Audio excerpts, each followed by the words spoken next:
Международная научная конференция, посвященная 30-летию победы в Отечественной войне народа Абхазии и 15-летию международного признания государственной независимости страны, позволяет раскрыть многие аспекты истории Абхазии и Кавказа в целом.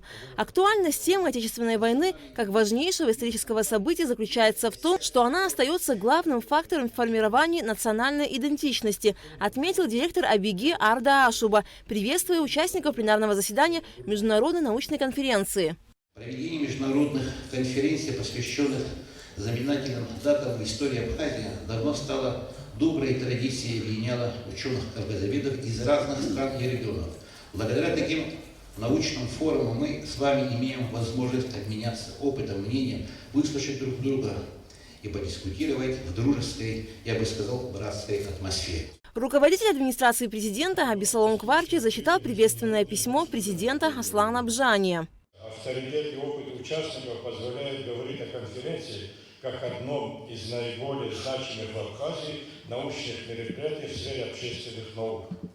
В повестке конференции актуальны вопросы политической истории, культуры, регионального взаимодействия, содержательные дискуссии по широкому кругу актуальных проблем развития Абхазии и Черноморско-Кавказского региона, как в новейшее время, как в древнейшие и средневековые периоды. Особо следует отметить тему вклада добровольцев и диаспоры в победу в Отечественной войне народов Абхазии 1992-1993 годов.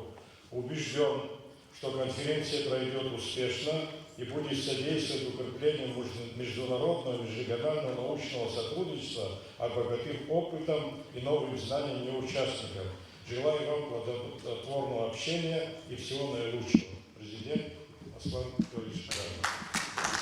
Отрадно, что ученые Абхазии вместе с российскими коллегами совместно подводят итоги своей работы по истории Абхазии и Кавказа, связанной с развитием современной абхазской государственности и международных отношений, отметил в своем выступлении спикер парламента Лаша Ашуба, выразив поддержку взаимодействию абхазских и российских ученых в гуманитарной сфере. Тематика сегодняшней конференции представляется весьма актуальной и полезной.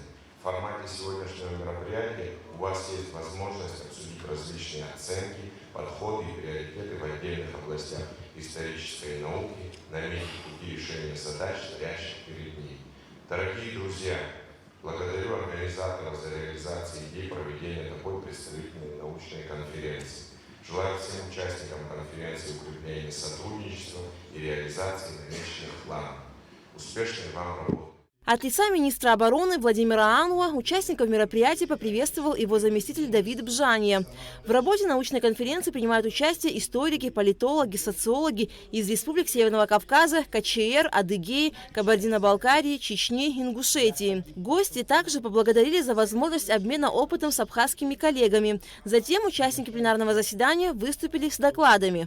Конференция абсолютно необходима, возможность и свободного общения, возможность представить мнение экспертного сообщества, ученых, широкой общественности, политикам, которые принимают решения, привлечь внимание к определенным проблемам, ну и, по крайней мере, будет определенное экспертное видение, предложения уже на, будут решения приниматься или нет, решают политики, но наш долг ученых рассказать об угрозах, возможности высказать экспертное, научно обоснованное мнение. Международная научная конференция «Проблемы истории и современности Черноморско-Кавказского региона», посвященная 30-летию победы в Отечественной войне народа Абхазии и 15-летию международного признания государственной независимости страны, проводится при поддержке Абиги, АГУ, Государственного комитета по репатриации и продлится до 4 октября. Алика Трапш, Михаил Братухин, Абхазское телевидение.